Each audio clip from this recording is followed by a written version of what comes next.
on vit avec crainte et avec humilité devant la présence de Dieu. Alléluia. Bien, notre thématique de ce dimanche, nous voulons parler d'un sujet qui est très important. J'ai dit souvent, bien aimé, nous sommes au début du commencement de la fin. Je me répète, nous sommes au début du commencement de la fin. Amen. Le message que nous annonçons, c'est pour amener le peuple de Dieu dans la présence de Dieu. Aussi, tu n'es pas assis dans la présence de Dieu, tu te déconnectes, tu te retrouves comme Adam et Ève dans le jardin d'Éden, ils se sont déconnectés de la présence de Dieu. Mais nous voulons revenir dans la présence de Dieu pour témoigner l'amour de ce Dieu. Alléluia. Voilà pourquoi notre thématique sera « Mes brebis entendent ma voix ». Mes brebis entendent ma voix et notre sous-thème, ce sera l'insécurité au dehors de la bergerie. L'insécurité au dehors de la bergerie. Bien aimé, la Bible nous dit, ceux qui sont des dieux triomphent du monde. Donc nous sommes appelés à triompher par rapport aux circonstances qui nous entourent. Mais la Bible me dit, mes brebis entendent ma voix. Quelles sont ces brebis qui entendent la voix de l'Éternel? C'est une cour, c'est une bergerie énorme, le monde. Mais lorsque le Seigneur est en train de parler, ceux qui sont des dieux, ceux qui sont de l'Éternel, ils entendront la voix de Dieu. Amen. Ils entendront la voix de Dieu tôt ou tard. Avec que le Seigneur arrive, ils entendront la voix de l'Éternel. Nous allons faire une similitude pour commencer notre texte. Je prends dans Genèse 6, 11 à 10. Nous allons faire une lecture.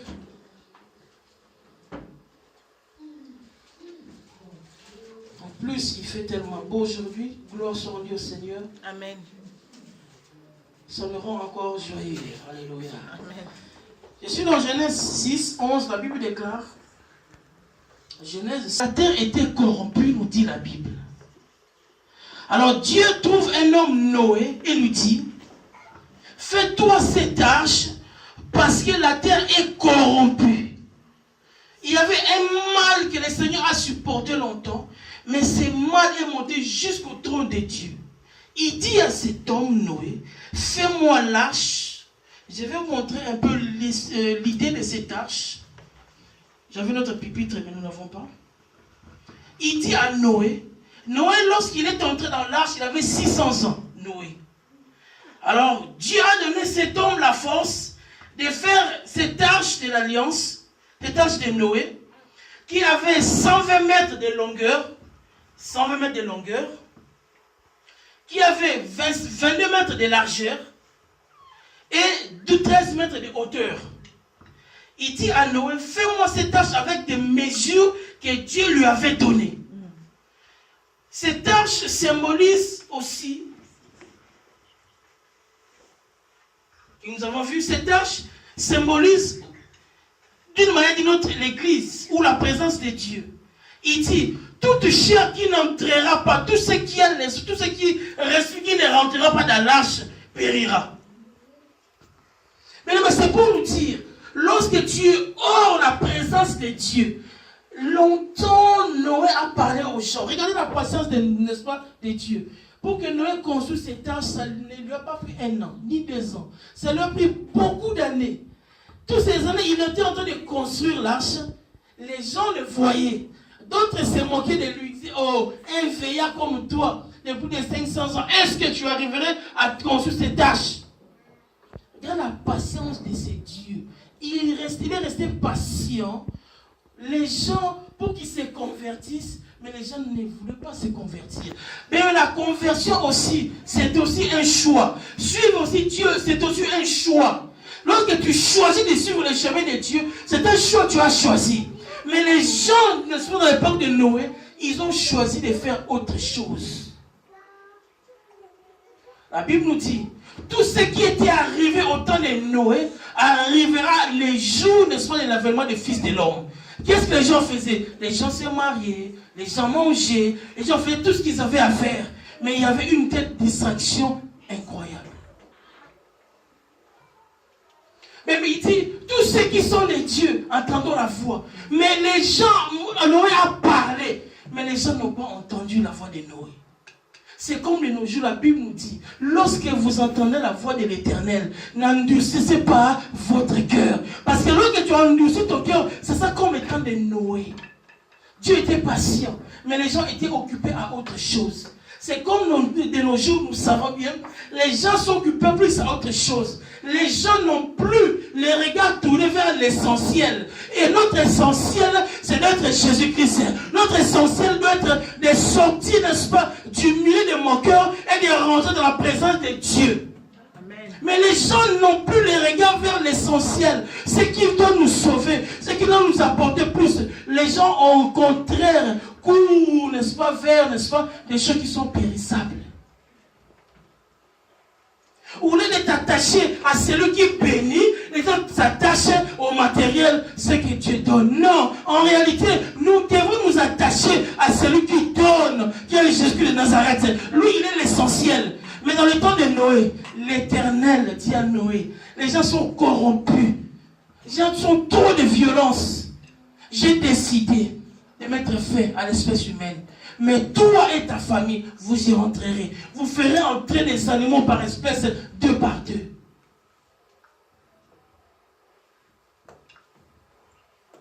Au temps de Noé, les gens faisaient ce qu'ils faisaient. Mais de nos jours aussi, les gens font ce qu'ils font. Mais je vais dire à quelqu'un aujourd'hui, oh, le Christ, il est en chemin. Il est vraiment en chemin. Nous devons prendre conscience de revenir dans sa présence, de revenir dans sa présence et de rentrer dans cette arche. Si tu rentres dans l'arche, tu seras épargné. Mais toute personne, toute espèce qui n'était pas rentrée dans l'arche n'était pas épargnée. Ils étaient morts. Oh, si tu es hors de la arche, c'est un problème, c'est un danger. Voilà pourquoi il veut nous dire aujourd'hui de demeurer dans la présence de Dieu, de rentrer dans l'arche, de demeurer dans l'arche, parce que Dieu, il est le Dieu d'amour simplement. Amen.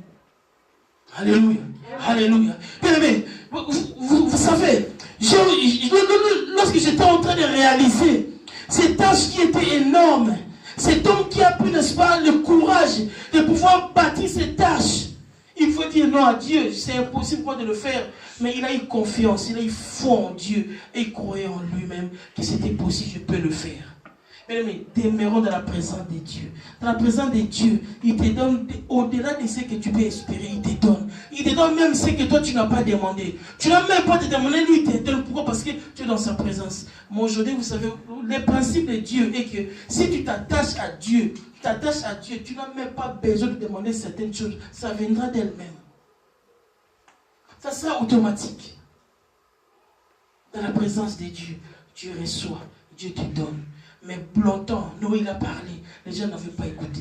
Ils sont restés hors de l'arche. Lorsque le déluge est venu, il se les a emportés avec eux.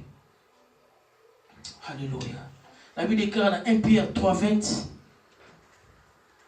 à travers les eaux, 8 personnes sont tombées dans l'arche, d'autres ont péri. Pourquoi? Parce qu'ils n'ont pas voulu écouter. Pourquoi? Parce qu'ils avaient un cœur endurci, un cœur incrédule. Je parle aujourd'hui.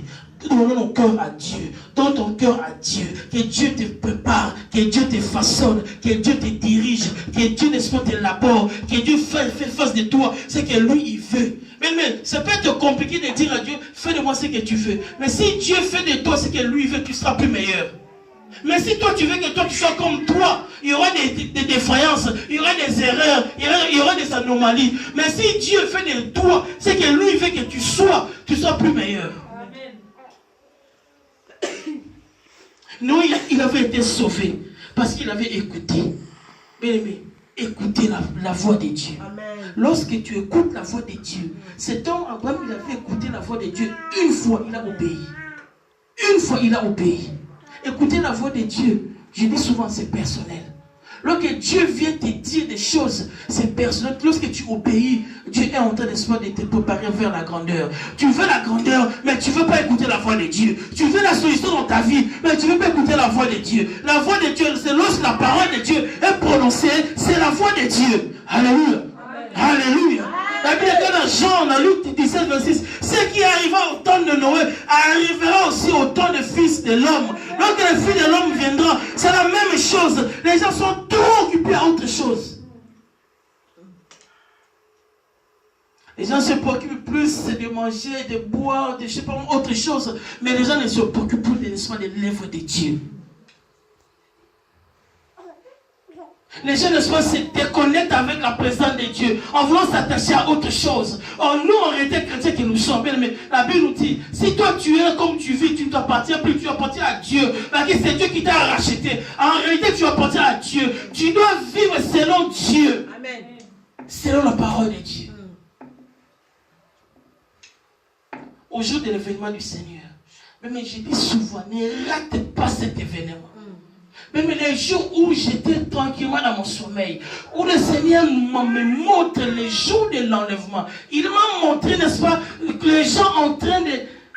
Ils n'arrivaient pas, les gens ne montaient pas. Mais c'était qui partaient, n'est-ce pas, en apesanteur. Ils ont défait la loi, n'est-ce pas, de l'apesanteur. Ils partaient.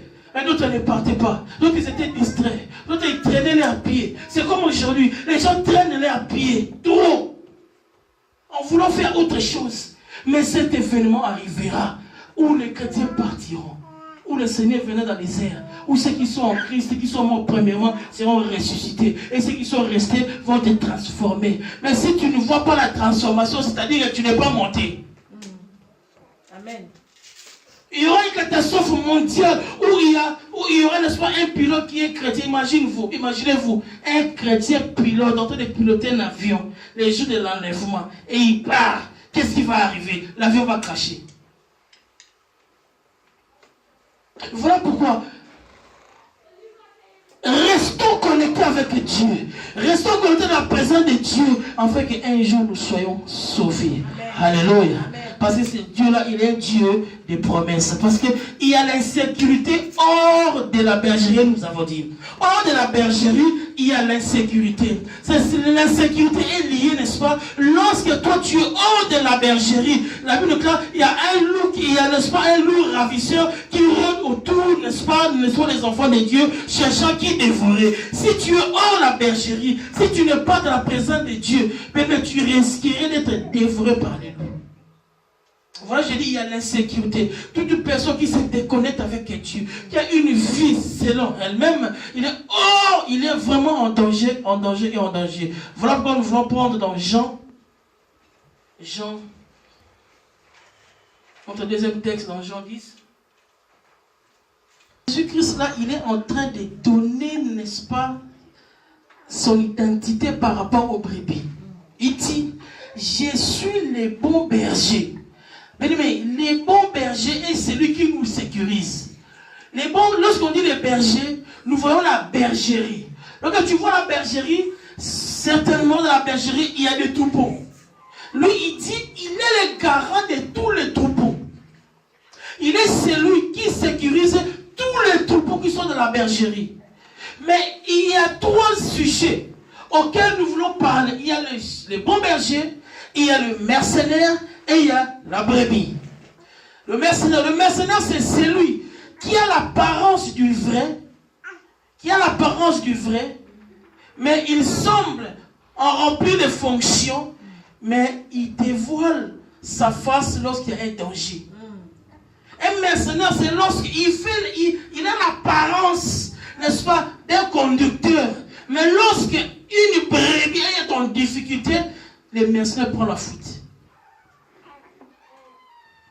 Mais le mercenaire prend la fuite. Un mercenaire, c'est celui qui loue ses services. Voilà pourquoi il y a beaucoup de mercenaires qui sont, n'est-ce pas, rentrés, qui sont en train de louer ses services. Oh Dieu, tu ne peux pas le faire louer tes services.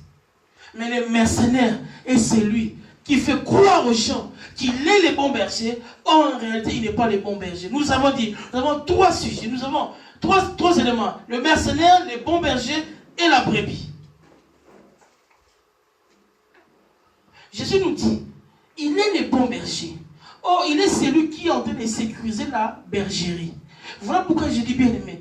Le bon berger, il nous dit quoi? Il nous dit, lui qui est en train de sécuriser la bergerie, si même une brebis s'égare, il va chercher la brebis.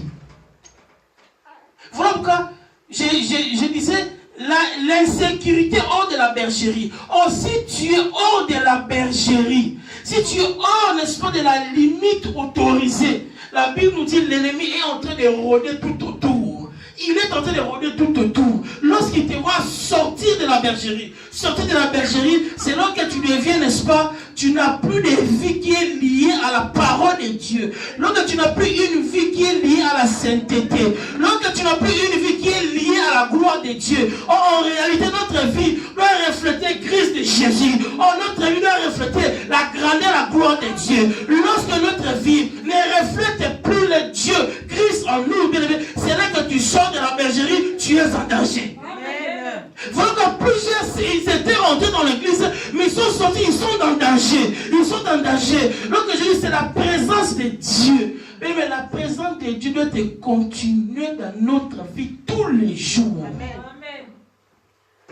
Ne crois pas que l'ennemi te laissera tranquille parce que l'année est passée, les années passées. Non, il ne te laissera jamais tranquille. Il sera toujours derrière toi. Raison pour laquelle il est important de préserver ta sainteté, de préserver ton salut, de préserver l'intimité avec Dieu. Si cela t'échappe, tu risques de te trouver hors la bergerie. Hors la bergerie, il y a les loups ravisseurs. L'insécurité. C'est aujourd'hui l'insécurité qui règne dans le monde. Dans le monde, il y a l'insécurité. Mais il n'y a que deux royaumes. Il n'y a pas trois royaumes. Il y a le royaume de Dieu et il y a le royaume des ténèbres. Or, si tu ne pas dans le royaume de Dieu, tu es de l'autre côté. De l'autre côté, il y a l'insécurité.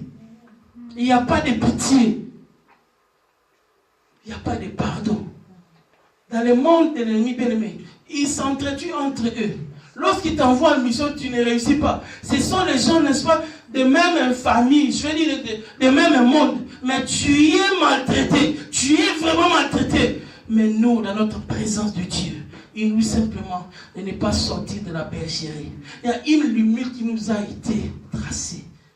Et demeurer dans la bergerie. Vois cette image d'un berger qui est en train d'amener ses troupeaux. Lorsqu'un s'égare, les troupeaux, il laisse l'autre qui soit en sang, il laisse le neuf, il va chercher l'autre. Mais d'autres, ils sont tellement têtus. Tu sors, on va te chercher. Tu sors, on va encore te chercher. Tu veux tout le temps aller dehors. Pourquoi? Tu as découvert que le monde est sucré. Bien aimé, le monde est sucré. Mais ce sucre-là nous amène jusqu'à la mort. Voilà pourquoi d'autres te disent, oui, non, quand j'étais là-bas, j'étais bien. Non, tu n'étais pas bien. C'était un semblant d'être bien. Mais être bien, c'est être dans la présence de Jésus. Être bien, c'est là que tu as Jésus en toi. Là, tu es bien. C'est pas avec quelqu'un aujourd'hui. Tu as fait les bons choix de choisir Jésus. Tu as fait les bons choix d'être chrétien. Tu as fait les bons choix d'être dans la présence de Dieu parce que tu es épargné. Tu demeures dans la bergerie. Dans le monde, c'est l'insécurité. Regarde ce que nous voyons aujourd'hui. Le monde va toujours te tirer vers les bas. Le monde ne va jamais, n'est-ce pas, te pousser à aller vers la chambre haute. Jamais. Le monde ne va jamais t'attirer, te pousser vers, n'est-ce pas, la montagne. Non. Le monde toujours va te tirer d'aller vers les bas. Parce qu'il sait que vers les bas, c'est dans la profondeur de l'abîme. L'insécurité est en train tellement de régner en dehors de la bergerie.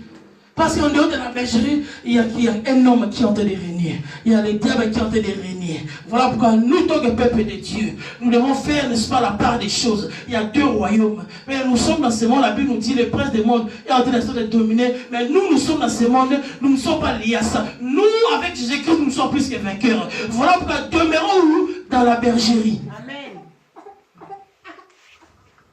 Il dit, je suis le bon berger. Je donne ma vie pour les brebis. Il est en train de dire haut et fort, il donne sa vie pour toi, pour que tu ne t'égares pas. Il donne sa vie pour que toi, tu ne t'éloignes pas de sa présence. Mais les mercenaires, il va faire que te dépouiller. Les mercenaires, il va faire que, n'est-ce pas, te dépouiller, t'entraîner, n'est-ce pas, dans des hérésies, dans des doctrines qu'on ne connaît pas d'où ça vient. Ça, c'est les mercenaires. Il t'introduit dans des choses qui n'est même pas biblique, mais il te fait comprendre, savoir que ces choses existent. Oh, ça n'existe pas. Voilà pourquoi, bien aimé, Les chrétiens doivent être comme les chrétiens de Béret. À chaque fois qu'on te dit quelque chose, va vérifier de la parole de Dieu. Va vérifier ce qui est écrit. Alors tu ne seras pas porté par tout vent. On lui dit, je suis le bon berger. Le bon berger, il donne sa vie pour les brebis. La Bible déclare dans 1 Pierre 5:8, soyez sobres, veillez.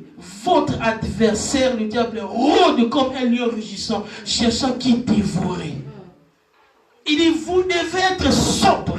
La sobriété doit être, n'est-ce pas, l'attitude d'un chrétien. Tu dois être sobre et tu dois veiller. Mais tu dois veiller. Tu ne dois pas être endormi tout le temps. L'ennemi est en train d'éjecter aux enfants de Dieu des somnifères spirituels où les chrétiens sont endormis. Mais tu dois être éveillé. Tu dois te lever et avancer dans ta chrétienté. Il dit, soyez sobre et veillez. L'ennemi, votre adversaire, il appelle votre adversaire parce qu'il te combat. Parce qu'il est tout le temps derrière toi pour te faire chuter. Il dit, votre adversaire rôde autour de vous. Cherchant qui dévorer. Ça veut dire qu'il n'a pas de pitié. Mais ceux qui sont des dieux, la Bible dit, ils entendent la voix de Dieu. Il dit, les brebis qui sont du Seigneur, ils entendent la voix de Dieu. Lorsqu'ils entendent la voix de Dieu, ils reconnaissent la voix de l'Éternel. Mais nous sommes arrivés à un temps, il faut reconnaître la voix de Dieu. Lorsque tu reconnais la voix de Dieu, c'est là que la maturité sera au rendez-vous. Voilà pourquoi on pourra, n'est-ce pas, peser ta maturité en comprenant de quelle de la maturité tu as. Aujourd'hui, tu dois être mature pour comprendre et discerner certaines choses qui ne sont pas de Dieu dans ce monde. Il dit, mes brebis entendent ma voix. Il dit, ceux qui sont à lui comprennent le langage de la Bible. Ceux qui sont de Dieu, ils comprennent le langage de la parole de Dieu. Ils ne tâtonnent pas. Ils connaissent ses objectifs. Il connaît ce qu'il veut. Il sait que je suis devenu chrétien parce qu'il y a quelqu'un qui a donné sa vie, qui était prêt à me sécuriser, qui était prêt à laisser les 99 d'aller me chercher. Souvenez-vous aussi de cet enfant prodige. Qu'est-ce qui était dans le monde? Il n'y avait rien. Lorsqu'il s'est rendu compte, je suis allé trop vite. À l'extérieur, il n'y a rien. Il y a de l'insécurité. Il s'est retrouvé dans une situation où il n'était plus privilégié. Mais dans la bergerie, tu es privilégié. Parce que tu es l'enfant de la maison. Tu es l'enfant de Dieu. Dans la bergerie, dans la présence de Dieu, tu es privilégié. Amen. Mais lorsque tu sors de la bergerie, comme cet enfant, il était sorti de la bergerie. Il dit non, je vais aller essayer. On n'essaye pas avec la vie, mais c'est très dangereux. On n'essaye pas avec ces choses-là. Tu dois demeurer dans la présence de Dieu jusqu'à ce que Jésus revienne. Oh non, je vais simplement essayer. Essayer quoi?